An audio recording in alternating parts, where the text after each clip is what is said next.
to share a little different take on my favorite hymn, I Surrender All. This one is titled, I Surrender All to Jesus. Being a disciple means to dedicate one's life fully to Christ. Please listen to this song in a new way this morning and surrender your life fully to Him.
just not fair that I have to follow that. It's Yes, not fair. Good morning. Guess what? I am excited. I'm excited about a lot of things this morning. I'm excited about cookies. I get Girl Scout cookies today. I'm excited. I'm excited you're here. Are you excited to be here? Good, I'm glad. Before I get to the message today, first I have to throw out the disclaimer. I did not talk to them before this morning. They did not talk to me before this morning. The fact that you're hearing the sermon twice is not my fault. That's all been planned by God, and it all works out. So, anyway, there are some pictures that I want to show you real quick. These are 4 images of a place called Bridger Wilderness Area that's located in Wyoming. And from these pictures, you can see that's a beautiful place, huh? It's a rugged place. Remember, it's a wilderness area. It's comprised of over 400,000 acres and has 600 miles of hiking and climbing trails. The highest peak in the area is 23,809 feet high.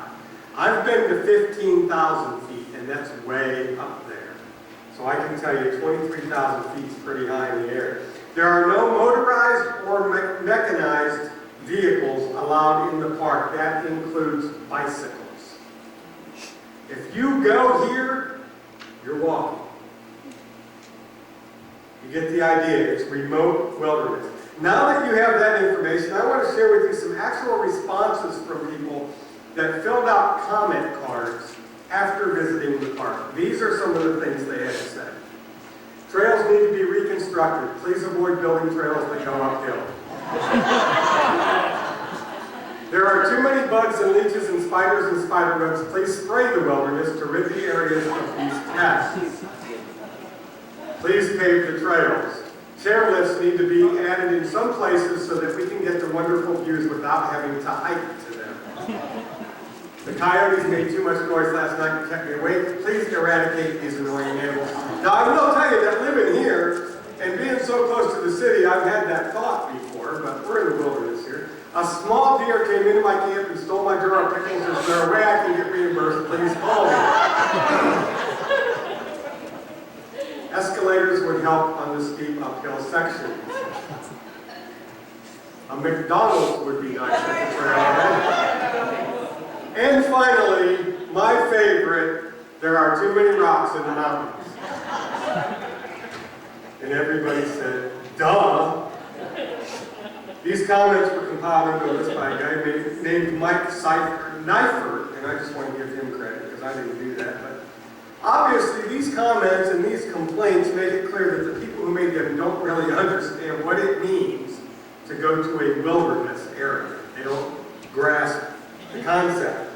It's obvious they didn't do any research other than maybe look at those pretty pictures that I showed you a minute ago and go, wow, man, I would really, really like to go there. There's some people in our congregation who can tell you what a mistake that can be, to go without planning. I know Chucky's not here, Joey's downstairs. They go hiking, and they do some real severe hiking, and they would tell you that that's not a good idea to go without planning. Here's another example. When Annette and I committed to following God's lead and going into full-time ministry, we had to find a church, obviously, that was looking for a minister. And as these churches popped up, we could go to a website called citydata.com and find out anything you want to know about any city in the United States. That's everything from famous people who live there to crime statistics to how many people live there, everything. Anything and everything. The only reason I put that up there is because one of you at least is going to want to go home and do that. I just know it. So I thought I would leave that up there for a minute. The site gives you information on every aspect of life in any particular place. The most important thing that I found out about this website is that you need to read all of the information. It's important to have all of the details. For example, if you put in Bridgeport, Illinois, the town that we used to live in before we came here, you'll see that there are about 1,700 people living there. Now, when we first heard of this place, we saw that it was in southern Illinois on the map, and so we figured this is in a rural community. But if you go on this website, it will tell you that 98% of the people who live in Bridgeport, Illinois, live in an urban setting. Doesn't make a lot of sense until you read all of the information. Because the other thing it tells you on the website is that Bridgeport, Illinois is 1 square mile big.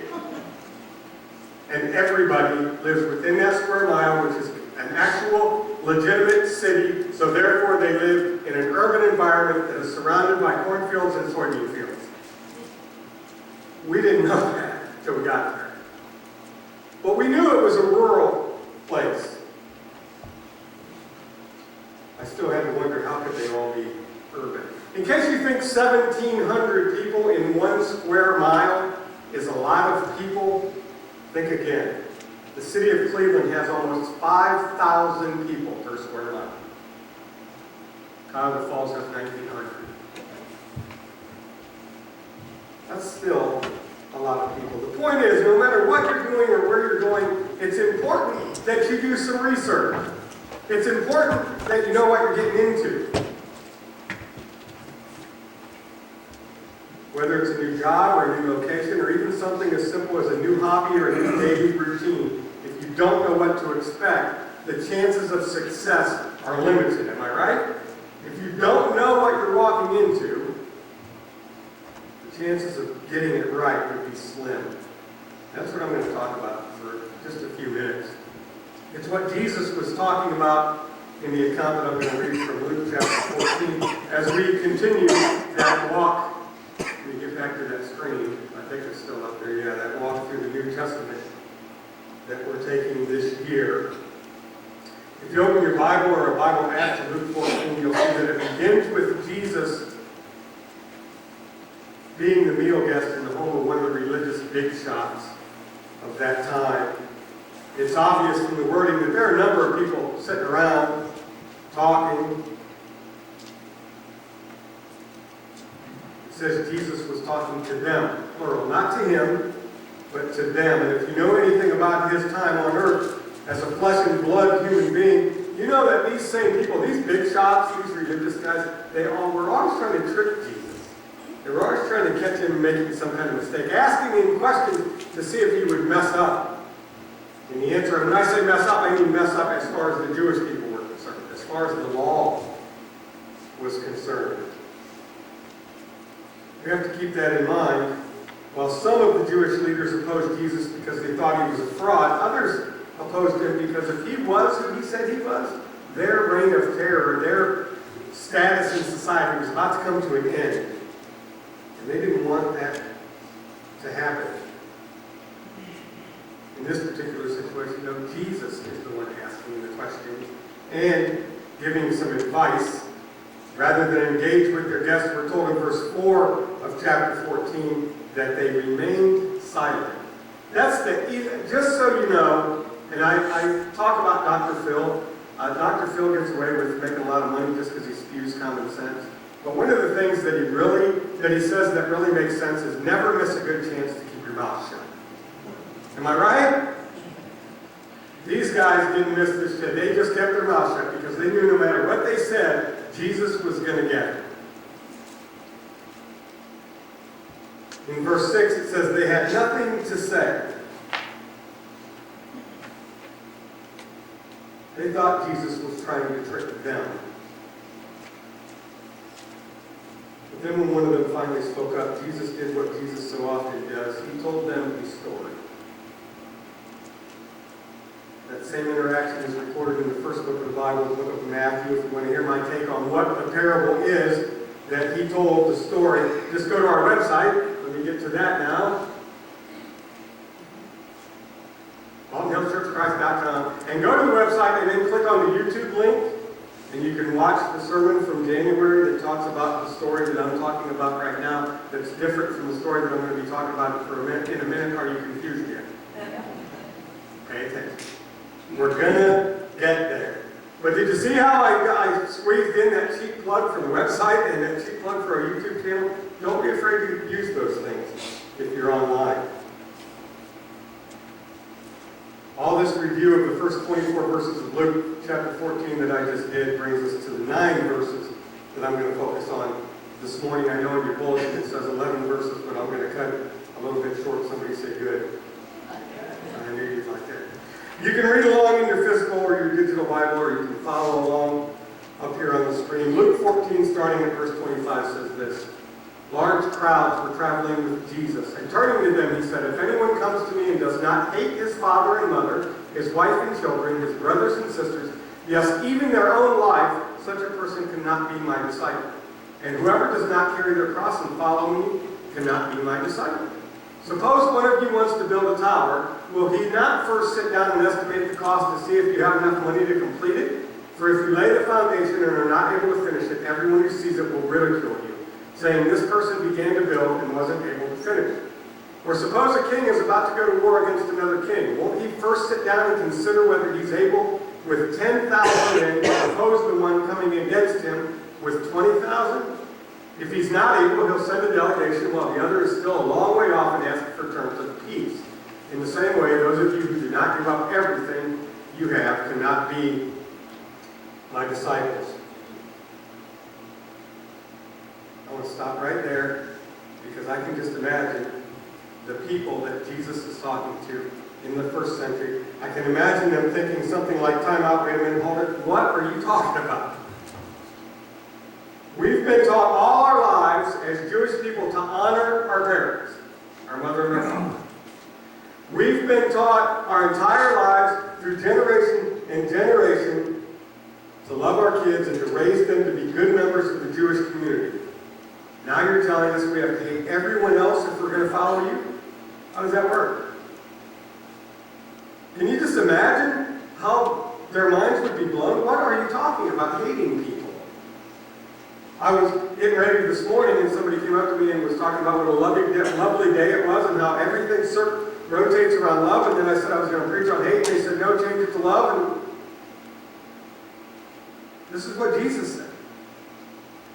But we're going to get to the part where the love comes in. There are a couple things we have to keep in mind. Because I can also imagine people reading this today and thinking, "What are you talking about? Hate my parents? Hate my brother and my sister?" First of all, when Jesus began preaching and teaching, it changed everything as far as the Jewish community was concerned, and as far as mankind was concerned. There was a new high priest in town. The bar was raised. Things were about to be even tougher if you were a follower of God. Second thing that we have to understand goes back to what I said about keeping things in the proper context, as well as what I said last week about the translation of Greek words. Because sometimes when we translate things, they don't come across really as they should. Sometimes we have to take the word that is closest, and the word in question today is the word that's translated to the English word hate. That's a really strong word in our vocabulary. That's a really strong word in the English language. And we're taught by Jesus himself, as my friend said this morning, all through the New Testament, don't hate, don't hate, don't hate, love, love, love, love, love.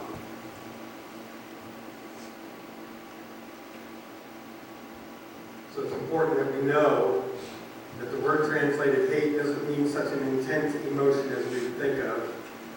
In today's world, if we were translating it, we may even translate it to be love less. Don't love as much. That makes sense? Jesus comes first. Does that make sense? Be willing to give up. That makes sense. Eugene Peterson, in his paraphrase of the Bible Message, puts verses 25 and 26 in these words.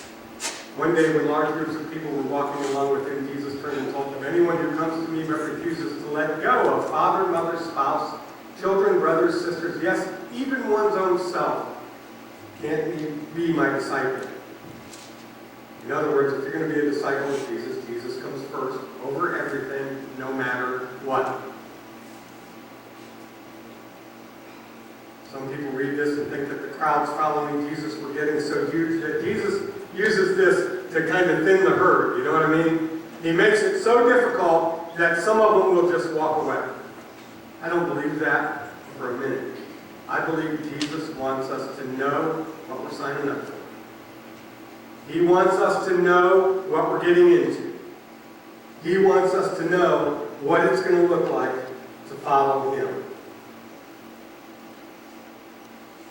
I believe that because it's based on what He says about building and battling. Don't start it, as the lady said earlier, if you're not prepared to do whatever you need to do to finish it. In this case, putting Jesus first in every part of our lives. I know it's not easy. I know we fall down sometimes. I'd suggest that a lot of these people that have been following Jesus around, some of them have been healed of illnesses and disabilities that had plagued them for their entire lives, for years. Thousands of them had received free meals. I'm sure some of them were just following Jesus around because there was a crowd following Jesus around.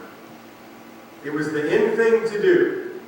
They wanted to be part of that crowd rather than being on the outside of that crowd. But again, at this point in His ministry, I see Jesus as wanting the crowd to know exactly what they're signing up for.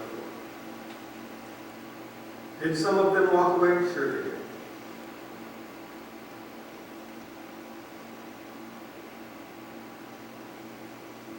I think Jesus wants us to know today the same thing. What are we getting into? What are we signing up for? Because I think there are a lot of people walking around today and following Jesus with a what's in it for me mentality. And I think there are a lot of preachers in the world today preaching everything that Jesus is going to do for you and nothing that Jesus is ever going to expect of you. And I think they're leading people down the wrong road.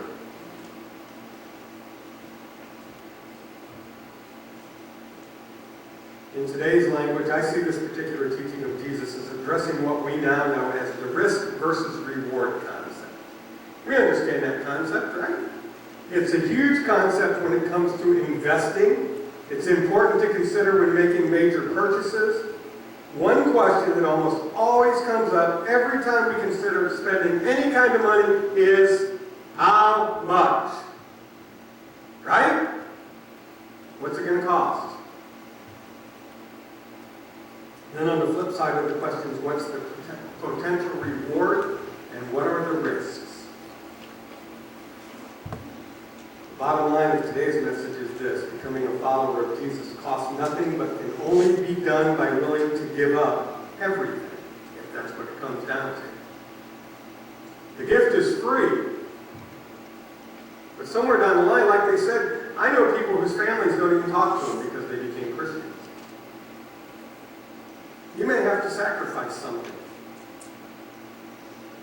We can put it into the context of the athletic arena. A couple weeks ago, the Winter Olympics. Who watched the Winter Olympics?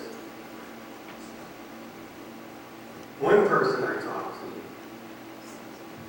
I ain't going to mention any names, but one person I talked to said they love the stories of the athletes as much as or more than they love the events, the actual athletic events. The dedication that Jesus is looking for is a step above the commitment that an Olympic athlete has to make. During the Olympics, almost every personal profile begins with the person making a commitment at an early age to one day be in the Olympics. And they devote their whole life to reaching that goal. Everything else comes secondary. They give up their social lives, they give up time with family, sometimes moving away from home to train. They give up time with their friends to commit themselves to training, sometimes 16 hours a day, in order to compete in the Olympics. That is their goal. And their commitment to the goal takes priority over everything. The language of this teaching is clear. If you don't make Jesus the first priority, you can't be His disciple. Sounds pretty cut and dry because it's pretty cut and dry. That's what Jesus said.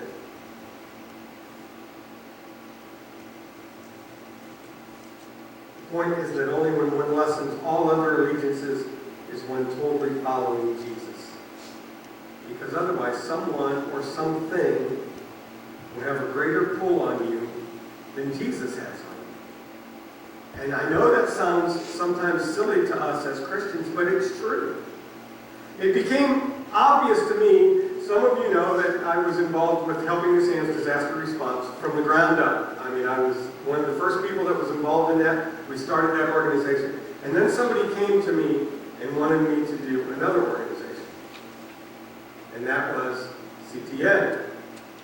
And one of the guys said to me, I don't think you can do both, because one's going to take priority over the other. They were right. And at different times, one has taken priority over the other. There's something in the Bible about not serving two masters, right? Talks about that a little bit. You're right. What is demanded of disciples is that in the life of many loyalties of which we live, the claims of Jesus and the gospel not only take precedence, but actually define every other relationship in your life. That's what it means to be a disciple of Jesus. All other relationships are carried out with the sole purpose of pointing people toward Jesus. How are we doing? We struggle with that, don't we? Jesus mentions giving up everything, meaning that nothing else can be more important to us than our relationship with Him. Not our family, not our friends, not our possessions, not our political affiliations, not our status as Americans. Not anything can come before Jesus. There can be nothing that we aren't willing to give up if it gets in the way of following Jesus. And you stop and you go, wait, following Jesus costs how much? That's a lot. Sure seems to be a high cost. Sure seems to be a huge investment. Here's the thing, though. Let's weigh investment against return. You guys that have analytical brains and financial brains. Being a disciple of Jesus might cost you in this life, but the payoff of salvation and eternal life in the presence of God in the next life makes this risk versus reward scenario look like a sure thing as far as I'm concerned. It's a no-brainer.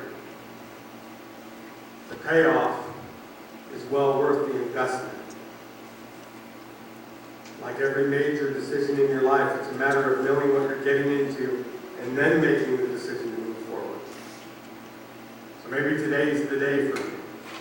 Maybe you've heard this message and heard what it takes to be a disciple of Jesus, and you've decided it's time to move forward. We're here to help you do that. We're going to sing a song, and everybody's going to stand. And if you need to make a decision based on what you've heard today, knowing what you're getting into, today's the day to do that. I'm going to pray in a second. Let's bow. God, thank you for making it clear to us the requirements of following Jesus. I didn't say making it easy, but you make it clear. It's important that we know what we're getting into. It's important that we know we're just not along for the ride to take advantage of whatever good things you might do for us. But that we have a responsibility to live in a way that will lead other people into the same relationship. Guide us as we do that, make us strong enough to do that, and take away anything that gets in our way of doing that. And we'll praise you in the end. We pray all these things